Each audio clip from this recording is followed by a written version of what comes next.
final episode of the season. We are talking about, well, it's not necessarily the final episode, but it's the final episode for now. We will still have guest episodes coming out.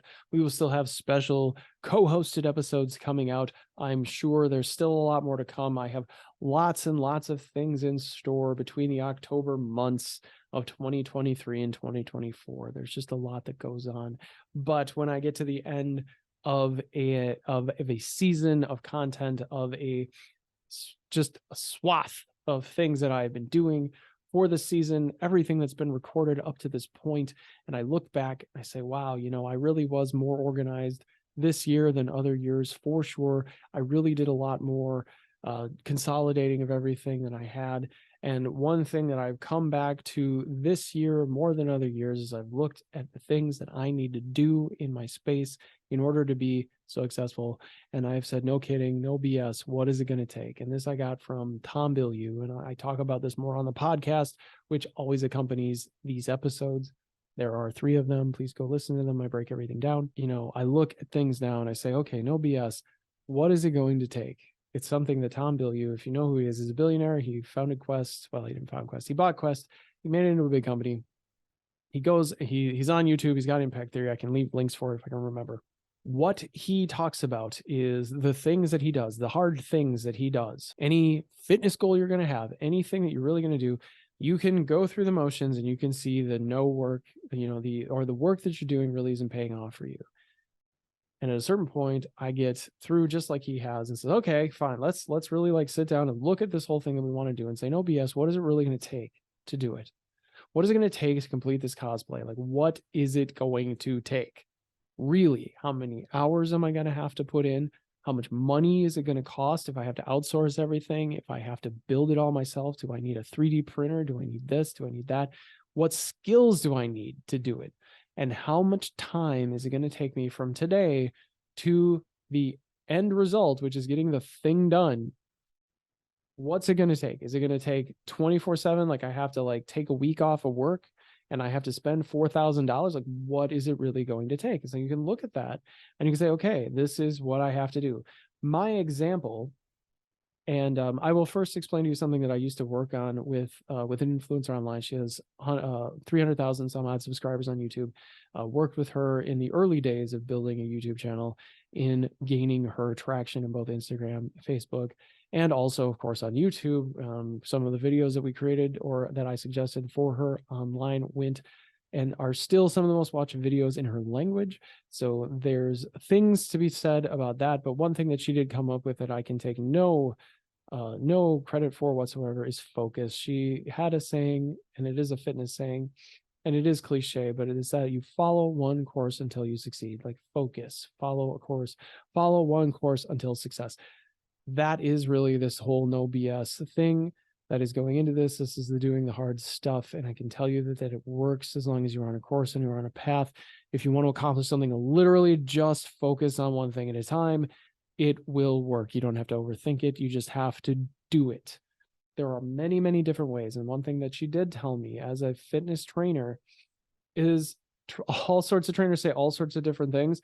There is no one way to do this. As long as you just listen to what they tell you, you will see results. And that is very true.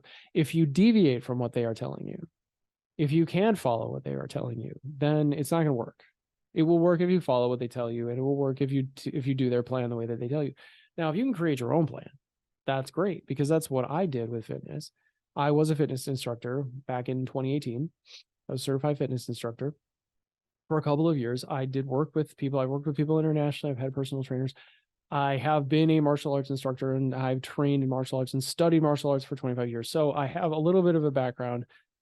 I do know how to train myself. I do know all of the movements. I've done the Athlete Next programs, but none of it has ever stuck. And I've always gotten injured when I've followed somebody else's plans. So what I can tell you, cosplay world, whatever you're doing, you have to find something that works for you. And whether it's in fitness or whether it's in something else, my example happens to be in fitness, but I applied this rule, and I can't say that it's going to work for everyone else. But you know what I wanted? I wanted a certain weight, and I wanted a certain look for myself. And this is what I did.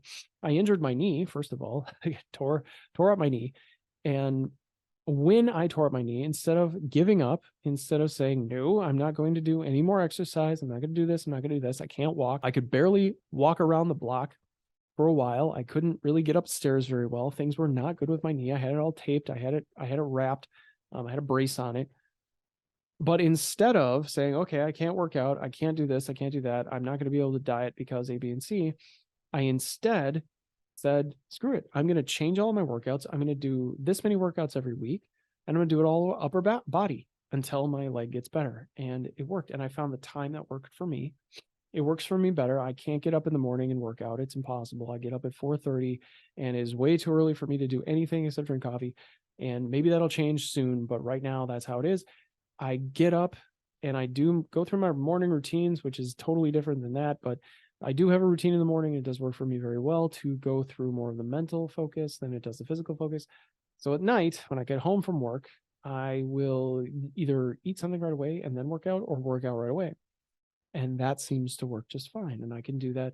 Saturdays and Sundays are a little different, but Mondays and Tuesdays, and I work out 4 days a week, sometimes 5, depends, but usually 4. And I hit certain muscle groups and I have so many sets that I go through every one of those days. And I built myself up to this as I was going through this thing with my knee. I didn't start like this. I started in a completely different space, and I've worked my way up to it because I said, no kidding, what is it going to take for me to get to where I want to be? That was one component. The second component is diet. I have to cut a lot of things out of my diet. I have to eat correctly, and I have to watch what I eat. And the easiest way for me to do that is intermittent fasting, which I do quite frequently. And what works for me is actually 48-hour fast. So what I will do is 2 days will be bone broth, and then I will only work out on days after that so that I don't have all of these problems. Okay, so that's how it works for me. And then I take 4 days of workouts. I have 48 hours, which is spread across 3 days for fasting. So it breaks it down, and it is manageable for me, and it's easy to remember. So those are all of the components to doing something. And that is doing something very hard. Anybody that I've talked to that says you do 48-hour fast, I did a 72 as well on this program. I don't recommend that you do this without some sort of supervision, making sure that it's something you can do. I'm not a doctor. I do not condone any of these actions for yourself. This is just stuff that I have done and things that I've observed for myself. 72 I can do once every 3 months. I do not there's some you can go down a road with that, and it can be very hard to get back into your regular diet when you do things like that. No, I'm not anorexic. No, there is no disorder here, but it can be like, if you do have any of these problems, do not do these things. Make sure you're talking to a doctor and stuff like that. So I'm just explaining to you. 48 hours I can do, but a lot of people can't. And anybody that I've talked to about this, and I say that I do these things, they think that I am crazy, or they go, holy crap, I cannot do that. And yes, it is definitely a discipline to drink water and bone broth for 48 literal hours. Of course, there's some sleep involved with that, so it's not like 48 waking hours or anything like that. But it isn't easy to do, and there isn't a lot of people that can do it, but it does have results. You do burn fat, or at least I do on this particular version of this. And mixing it in with movement, mixing it in with the right diet, mixing it in with a restriction of calories in a very controlled way, and doing the work, putting it in, gets you where you want to go. Did I lose weight? Yeah, I did.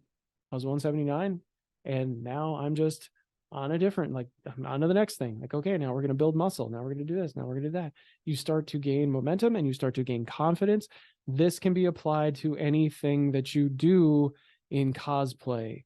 You can say, no kidding, what is this going to take? You can write down all of the things, and you can say, I'm going to do this or I'm not. But you don't have to linger in things.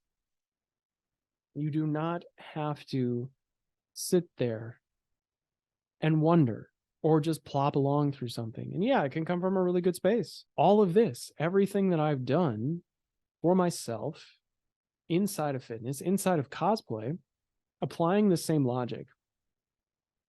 It's for me, like, it's not for everybody else. It's for me. It keeps me going. It keeps me on a path. There have been a lot of changes. Again, that's why we're doing this season. That's why we did this season, because there's something strange going on. And there have been many changes, and that is part of the process. Is it cosplay that does that for me? Is it cosplay that does that for anybody? I don't know. It can be your thing. It can be the thing that creates the change in your life. It has been that way for people who've been on my show. They have told me flat out that cosplay pulled them from a very dark space. So yeah, it can work for you. It can work for what you want your goals to be in life, because it gives you something to focus on, and it gives you something to feel good about. And strange things can happen to you when you are in that space. You can feel so much better about everything once you're in that space. Getting there and staying there is not easy, because there's so many things telling you not to. There's so much to get in your way every day, struggles in all that you do. So yeah, thanks so much for being here. Like we used to do this whole thing at the end of the season, and I've done it 4 seasons in a row. This will be the 5th season, where we talk through all of the things that we've done in all of the other seasons. And I'm not going to spend too much time on this because I don't want these episodes to go on for 25 minutes because they get hard to edit. But the whole thing is where we started. And once upon a time in cosplay land, for Heroes of Cosplay Sanctuary, it started off as scribbles in a notepad. What was I even going to call this thing? Would it be silly? I had a lot of doubt about what I was going to do. I talked to my friend Liz Wonder, who I'd very, very coincidentally met at C2E2, the only time that she'd been there in many years. She does cosplays in other places now. No one seems to do C2E2. I don't know what. C2E2 gets a bad rap, I think. And I said, I'm going to do this. And because of this person inspiring me to do this, because I saw what she was doing and I saw what she was capable of doing, and things were very different back then. She didn't have 1.5 million followers on TikTok. I don't think she even had a TikTok. And she wasn't known throughout the cosplay community for the person that she is now. She wasn't doing voiceovers. She wasn't on comic book covers. She was just Liz back then. And I had her on the show. I told her what my concept was going to be, and she stood behind that. She said, yeah, that's not that, like, that is something that this community needs. Okay. So I got on a podcast, and it was really easy to do the Buzzsprout thing. Like, if you, I'm not endorsed, like, I don't have a thing with Buzzsprout, but hey, if you want to go, just go find Buzzsprout, and it's really easy to set up. If you want to create a cosplay podcast or any other kind of podcast, super easy, super cheap. Really, just you just drop them in there and away you go. If you do have editing software, I use Audition. There's different free software out there. I think I've mentioned it way a long time ago in the first season. What you should do to get into these things. But that's what I did. I started off as a podcast, and I was super awkward. I didn't know exactly what I was doing or what I was going to say. There were a lot of vocal pauses. The episodes probably dragged on and on and on for 20 minutes when I didn't know what I was talking about. Season 2, I got into all these little, like, short little episodes, and that was when COVID hit. So people were trying to get more online, and I had people telling me, like, you need to get as many guests as you possibly can. They were probably right, and I didn't do that way. But I did have quite a few guests on the show. I think I've had somewhere around 50. So yay, all of that happened. I met my co-host. She's done amazing things inside of all of the cosplay stuff. She's regularly a feature at cons. She's done some crazy collaborations with so many wonderful, talented people. She's had lots of new content coming out all the time. It has been amazing working with her and watching her grow and saying the exact same thing, no BS, what is this going to take, and then doing it. She's very passionate about what she does. And I've seen a lot of people in this space who have been, and even the more recurring guests that I've had on this season, people that I did not know when I started, that I met, who said he's on to something, and I've grown to be friends with them for real. And they have supported the show and the things that I do, and I'm grateful for each and every one of them, all of the friends in New York, all the friends down south, people on the West Coast, and anybody here local to me in the Midwest. Thanks to everybody for believing in yourself, for believing in this show, and for giving me the strength to keep doing it for 5 seasons, because there are a lot of other things that haven't gone on that long. I don't know if it's good or if it's bad, but you know what? It has gotten me into a space that I've gotten a lot more comfortable with as time has gone on. I no longer fear creating content that maybe you don't want to see. I don't mind just talking to you in my little chair here and wiggling around the whole time. There's a lot of things that have occurred over the course of this entire season, going back, reshooting things, learning how to edit, learning how to talk on a camera, and that there's still so much more to do. I have things I want to change with the backgrounds. I have different YouTube channels that I might want to get into. There's just so much to do, and there's so much that can be offered to this community and to other communities for help and support. And yeah, like I don't know. I didn't think it was going to go this way. I really thought it would be like a one and done thing, but it's lasted as long as it's lasted. And though I haven't been to a con in a while, we will be going to one at the end of this whole overarching season. Yes, there have been projects that have been put on hold, mega hold from last season as we start to get into this. And again, it's just going to be the sense of no BS. What's it going to take to get it across the finish line? What is it that we need to do in order to finish things up? Like in order to get something done? How long do you have to spend? How much do you have to do? What is it going to take? And that is where we're going to leave you this season. We will have more content coming out officially or unofficially. The official episodes, though, are coming to a close this season. We'll have more thoughts and more things that'll come out probably just here and there. And of course, the guests are going to be on as time goes on. That is not something that I want to get away from because it is core to the show. So thank you so much, everyone, for being here for season 5. We'll be back again with season 6 when this concludes, but it will be at the end of 2024 before that gets going. This is Scotty B with the Heroes of Cosplay Sanctuary saying bye-bye, everybody.